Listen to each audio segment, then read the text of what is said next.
साथियों, आपको child tracking system या VER ऐप पर कार्य करना है।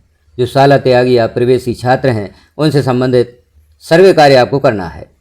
पार्ट ए पर आप कार्य पूर्व में कर चुके हैं, अब आपको पार्ट बी पर कार्य करना है। यहाँ पर पार्ट बी भी उपलब्ध करा दिया गया है। पार्ट बी पर आप किस प्रकार से कार्य करेंगे वह जानकारी हम इस वीडियो में देखेंगे, और पार्ट ए पर आपने किस प्रकार से काम किया है, यदि नहीं किया है, छात्रों की सर्वे नहीं की है, तो वही भी जानकारी हम यहाँ पर देखेंगे कि आप छात्रों की सर्वे पार्ट ए के माध्यम से कैसे करेंगे। तो दोनों जानकारियाँ इस वीडियो में हम देखेंगे। तो इसके लिए आप चाइल्ड ट्रैकिंग सिस्टम ऐप है उसे अपनी एम्प्लॉय ID और पासवर्ड से लॉगिन कर लें। तो पहले हम शॉर्ट में देख लेते हैं पार्ट ए पर आपने किस प्रकार से कार्य किया है। यदि नहीं किया है तो अभी आप पार्ट ए पर कार्य करें। क्लिक करते हैं पार्ट ए चाइल्ड ट्रैकिंग। इस पर जैसे ही क्लिक करते हैं अगला पेज यहाँ ओपन होता है। अब आप यहाँ देख रहे हैं सर्वेयर का नाम, सर्वेयर का संभाग और जिला, यह जानकारी दी गई है। अर्थात आपने अपनी यूनिक ID से लॉगिन किया है तो आपको यहाँ पर अपनी जानकारी शो होगी। तो यहाँ नीचे आप देखेंगे क्षेत्र या पते का विवरण, यहाँ पर आपको चयन करना है। जैसे हम यहाँ पर जो भी आपका क्षेत्र है, शहरी क्षेत्र में विद्यालय है, ग्रामीण क्षेत्र में विद्यालय, उसे सिलेक्ट कर देंगे। अब आपको यहाँ पर परिवार के समग्र ID की जानकारी भरना है। तो चयन करें पर आप क्लिक करें। परिवार की समग्र ID से आप सर्वे कर रहे हैं। पिता या माता की समग्र ID या समग्र ID उपलब्ध नहीं है, जो भी यहाँ पर सही विकल्प हो वह आप चयन करेंगे। तो जैसे हम यहाँ पर सर्वे करेंगे परिवार की समग्र ID से, परिवार की समग्र ID का यहाँ पर चयन करेंगे। अब जैसे ही परिवार की समग्र ID का आप चयन कर लेते हैं, यहाँ पर आपको परिवार की समग्र ID लिखना है। परिवार की यहाँ पर समग्र ID लिखेंगे। जैसे ही आप समग्र ID लिखते हैं तो यहाँ आप देख रहे हैं जो परिवार के मुखिया हैं उनकी समग्र ID यहाँ पर ओपन हुई है। उनका नाम, उम्र और जेंडर भी है और जाति भी है। इस प्रकार से जानकारी शो होती है। अब नीचे हम देखें तो उनके परिवार में जो बच्चे हैं उनकी जानकारी ओपन हुई है। अब आप इन छात्रों से संबंधित जानकारी देखें। जैसे समग्र ID उपलब्ध है, हाँ या नहीं, समग्र ID दी गई है, सदस्य का नाम, जन्म तिथि, उम्र, लिंग और शैक्षणिक स्थिति। अब जो छात्र या बच्चे 6 से 18 अर्थात 6 वर्ष से कम या 18 वर्ष से अधिक हैं उनकी जानकारी आपको कुछ नहीं भरना है। जैसे 19 वर्ष का एक सदस्य है तो यहाँ शैक्षणिक स्थिति आवश्यक नहीं है। 20 वर्ष का सदस्य आवश्यक नहीं है। 44 वर्ष का सदस्य शैक्षणिक स्थिति आवश्यक नहीं है। लेकिन 13 वर्ष का सदस्य अगर, तो शैक्षणिक स्थिति का आपको चयन करना है। यहाँ शैक्षणिक स्थिति का चयन करेंगे तो जैसे हम यहाँ चयन करते हैं अध्ययनरत, चूँकि 16 या 13 वर्ष का जो बच्चा है वह अध्ययनरत होगा तो अध्ययनरत पर हम सिलेक्ट करते हैं। जैसे ही आप अध्ययनरत पर सिलेक्ट करेंगे तो यहाँ उससे संबंधित जानकारी ओपन होगी। अन्य जो 16 वर्ष का छात्र है या बच्चा है इसका भी अध्ययनरत सिलेक्ट करते हैं, और 11 वर्ष का जो बच्चा है उसका भी अध्ययनरत सिलेक्ट करते हैं। यदि यह बच्चे विद्यालय में अध्ययनरत होंगे तो यहाँ पर उसकी जानकारी ओपन हो जाती है। जैसे आप यहाँ पर देख रहे हैं जो 11 वर्ष का बच्चा है उसकी जानकारी अध्ययनरत में शो हुई है, किस विद्यालय में अध्ययनरत है और किस कक्षा में अध्ययनरत है। और जो ऊपर छात्र दिए गए हैं या बच्चे दिए गए हैं इनके अध्ययनरत आप सिलेक्ट करते हैं तो यहाँ कोई जानकारी ओपन नहीं होती, अर्थात यह अध्ययनरत नहीं है। तो यहाँ हमें विकल्प चेंज करना होगा। पढ़ाई छोड़ दी गई है, इनके द्वारा भी पढ़ाई छोड़ दी गई है। अब हम और नीचे देखते हैं, चयन करें। यह अध्ययनरत है तो इसकी विद्यालय की जानकारी यहाँ पर ओपन होती है। और नीचे यहाँ पर हमें कुछ चयन नहीं करना है क्योंकि यह जो कॉलम है यह रिक्त है।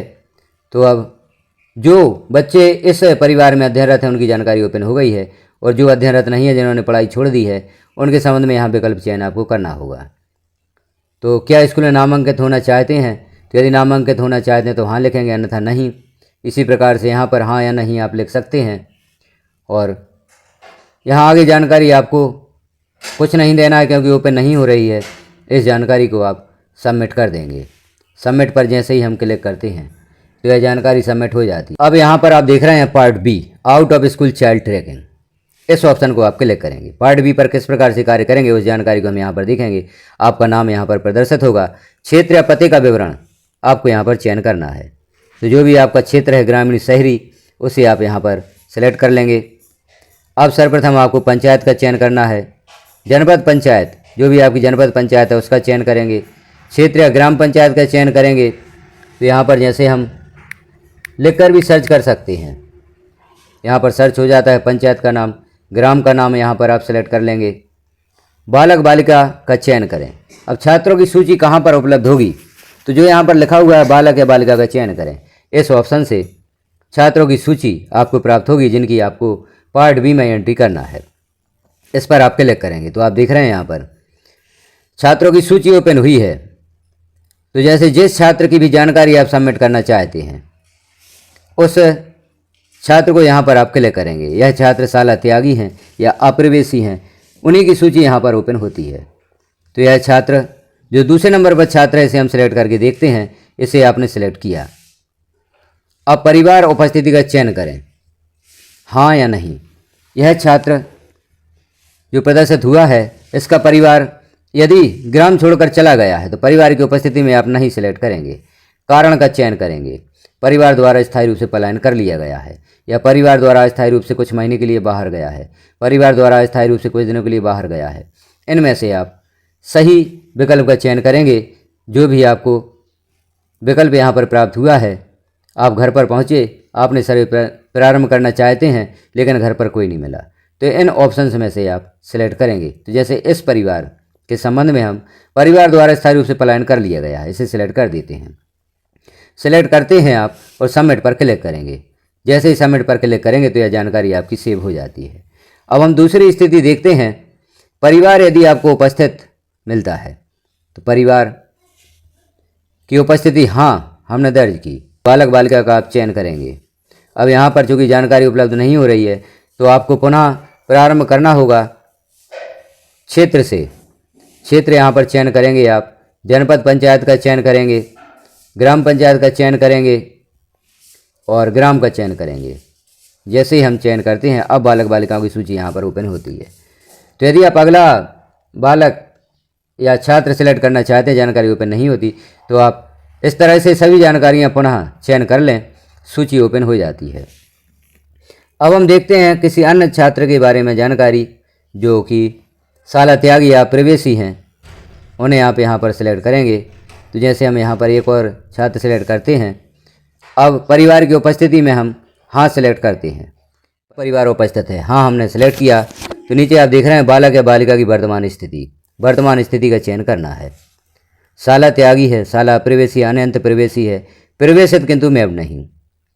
इनमें से आप ऑप्शन सेलेक्ट करेंगे। जैसे हम शाला त्यागी सिलेक्ट करते हैं। शाला त्यागी जैसे ही आप सिलेक्ट करते हैं, स्कूल से बाहर होने के कारण आपको सिलेक्ट करना है।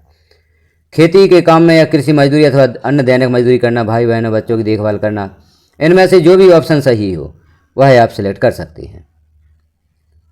तो आप यहाँ पर विकल्प का चयन करें और आगे की जानकारी ओपन होगी। समग्र आईडी, बच्चे का नाम, पिता का नाम, जन्मतिथि, उम्र, लिंग, प्रवेश प्रक्रिया। अब यहाँ पर प्रवेश प्रक्रिया क्या है छात्र की, यस है या नो है, तो यहाँ पर नो आप सिलेक्ट कर सकते हैं। यदि आप इस छात्र को प्रवेश दे देते हैं तो यस सिलेक्ट करेंगे।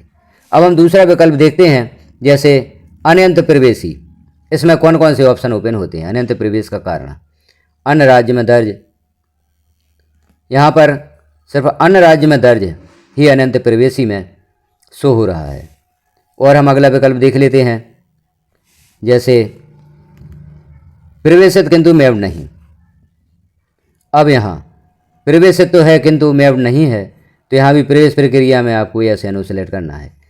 इन छात्रों को आपको यदि प्रवेशित है मैप्ड नहीं है तो जिस विद्यालय में इनका प्रवेश किया गया है या छात्र अध्ययनरत है वहाँ कॉन्टैक्ट करके आपको प्रवेशित करवाना होगा या मैप्ड करवाना होगा। आपके विद्यालय में ही प्रवेशित है किंतु आपने मैप नहीं किया है तो आप मैप कर दें और नीचे जो ऑप्शन यस या नो ओपन हुआ है इसे आप सिलेक्ट कर दें। अब हम कोई अन्य ऑप्शन देख लेते हैं। मृत्यु हो गई है, यदि डुप्लीकेट समग्र आईडी है छात्र की तो आप डुप्लीकेट समग्र आईडी यहाँ पर सिलेक्ट कर देंगे और सबमिट पर क्लिक कर देंगे। छात्र की जानकारी सबमिट हो जाती है। और भी हम विकल्प देखते हैं, जैसे यहाँ पर 6 से 18 आयु वर्ग से वास्तविक उम्र कम या ज़्यादा। यदि 6 से 18 आयु वर्ग की उम्र से ज़्यादा है या कम है, समग्र आईडी में गलत उम्र है, तो आप यह ऑप्शन भी सिलेक्ट कर सकते हैं। तो इस प्रकार से आपको यहाँ पर ऑप्शन सिलेक्ट करना है और इस सर्वे कार्य को पूर्ण करना है। प्रवेश प्रक्रिया भी आपको यहाँ पर सिलेक्ट करना है, इसका आप ध्यान रखें। तो जब आप संपूर्ण जानकारी यहाँ पर सिलेक्ट करेंगे, सबमिट पर क्लिक करेंगे, तो यह जानकारी सबमिट हो जाती है। तो यहाँ पर जो हमने ऑप्शंस देखे, इन ऑप्शंस के अनुसार अब छात्रों की जानकारी यहाँ पर दर्ज करेंगे और जानकारी को सबमिट करेंगे। तो इस प्रकार से आप पार्ट बी पर कार्य कर सकते हैं।